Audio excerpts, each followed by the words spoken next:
Al 13 de abril, Hechos 15, 8, 9, ¿hay diferencia? Pero también se sorprendió que Dios incluyera también a los gentiles, pues muchos de ellos vivían en un estilo de vida que no iba acorde con el orden de Dios. Sin embargo, los corazones de esos gentiles estaban dispuestos hacia Dios, y esto fue suficiente para que el Señor los tomara en cuenta.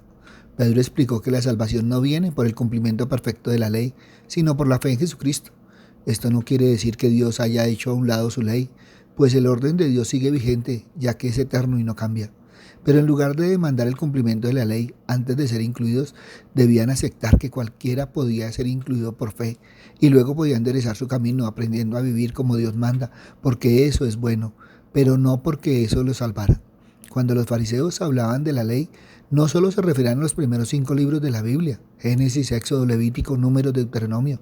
Ellos también estaban contemplando la ley oral, leyendas, interpretaciones y tradiciones de los ancianos a través de la historia, la cual es tan compleja que solo los expertos la conocían y nadie la podía cumplir a cabalidad. Si los más religiosos no podían cumplir la ley a la perfección, tanto escrita como oral, entonces Pedro argumentaba porque iban a exigir eso que los gentiles creyentes. De las palabras purificado por la fe, sus corazones y del sermón de Pedro, entendemos que no se pueden separar la justicia por la fe y la santidad por el Espíritu Santo, y que ambos son don de Dios. Tenemos mucha razón para bendecir a Dios porque oímos el Evangelio. Tengamos esa fe que aprueba el gran escudriñador de los corazones y certifica el sello del Espíritu Santo. Entonces serán purificados de la culpa del pecado nuestros corazones y nuestras conciencias, y seremos liberados de las cargas que algunos tratan de echar encima de los que seguimos a Cristo. Pablo y Bernabé demostraron por hechos comprobados que Dios reconoció la predicación del puro evangelio de los gentiles sin la ley de Moisés. Por tanto, imponerles esa ley era deshacer lo que Dios había hecho. La opinión de Santiago era de que los convertidos gentiles no debían ser molestados por los ritos judíos, pero debían abstenerse de carnes ofrendadas a los ídolos para mostrar su odio por la idolatría. Además que se les debía advertir contra la fornicación, que no era aborrecida por los gentiles como debía ser, y que hasta formaba parte de algunos de sus rituales. Se les aconsejó abstenerse de comer animales ahogados y de comer sangre. Esto era prohibido por la ley de Moisés y también aquí por reverencia a la sangre de los sacrificados. A esa sangre de los sacrificios que siendo entonces ofrecida iba a insultar innecesariamente a los convertidos judíos y a perjudicar más aún a los judíos inconversos. Pero como hace mucho que cesó el motivo, nosotros somos libres en esto, como en materias semejantes.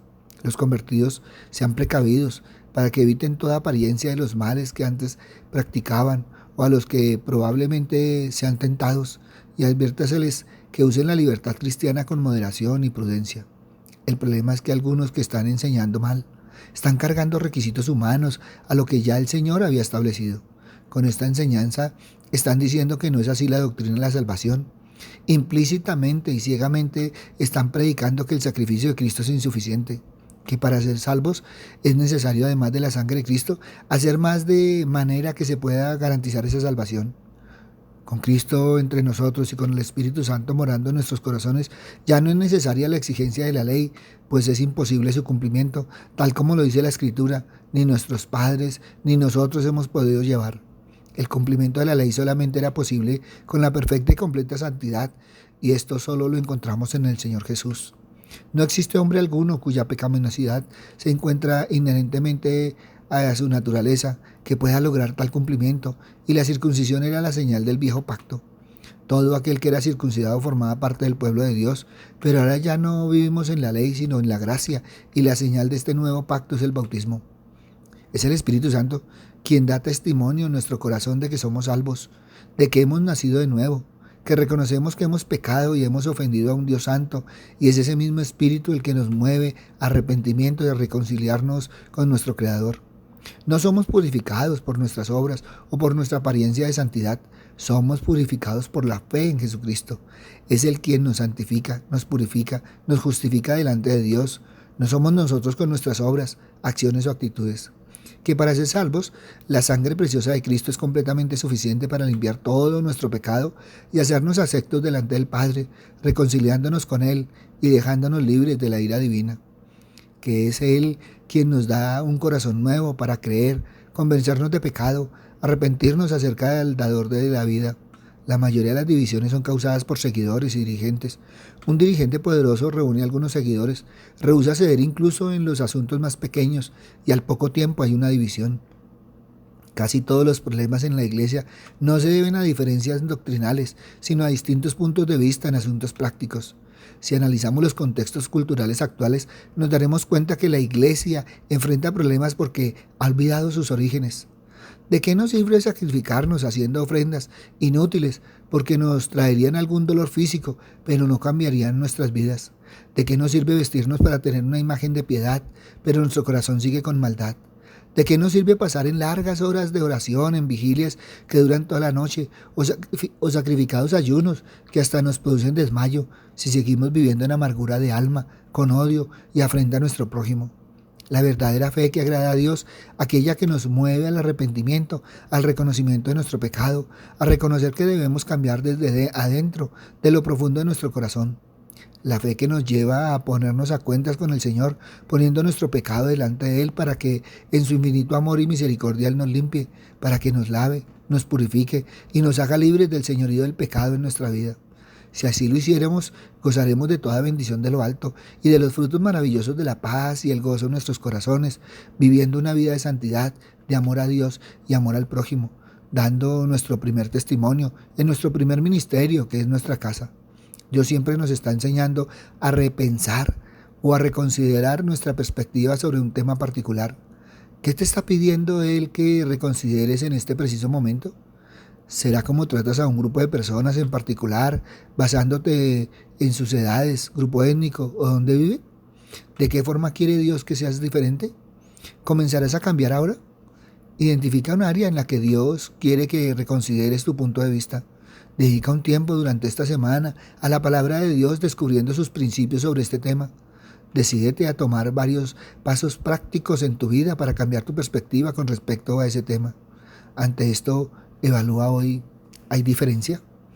Papito Dios, gracias Señor Padre misericordioso, porque una y otra vez, Señor Padre Santo, nos estás exhortando, Señor, con respecto a la palabra.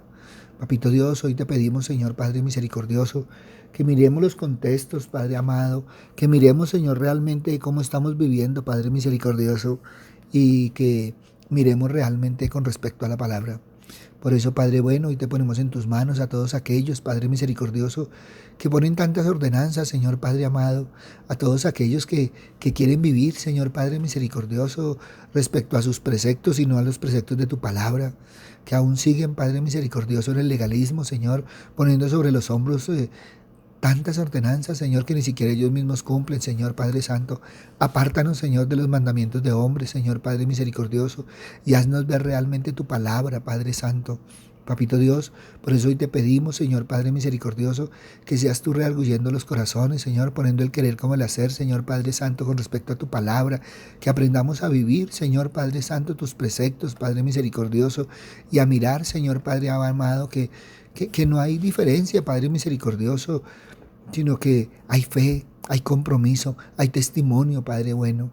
Por eso, Padre misericordioso, hoy te pedimos, Señor Padre Santo, que cada día, Señor, la palabra, Padre misericordioso, venga a nuestros corazones, Señor, y que sea como ese bálsamo, Padre misericordioso, para lavarnos, para convertirnos, Señor Padre misericordioso, en hijos tuyos. Papito Dios, gracias, Padre bueno, porque una y otra vez, Señor, nos recuerdes que debemos andar de tu mano, de la mano de tu Hijo, guiados y protegidos por el Espíritu Santo bajo la luz de la palabra. Por eso hoy queremos quedar, Señor, en bendición. Gracias, Padre amado, en el nombre de Cristo Jesús, para gloria y alabanza tuya. Amén. Y amén. Buenos días para todos. Les habló el pastor Walter Bernal de la Iglesia Su Gloria en mi Bogotá. Un abrazo, muchas bendiciones y evalúa hoy, ¿hay diferencia? Si esta palabra tocó tu corazón, compártela. Muchos necesitan evaluar si hay diferencia. Si necesitas palabra, ve a nuestro Twitter, @bernalpastor, o ve a nuestra página web, sugloriamibogotá.org, o ve a nuestro Face, a nuestro Instagram, a nuestro YouTube, Su Gloria en mi Bogotá. En ellos encontrarás palabra del Señor. Buen día.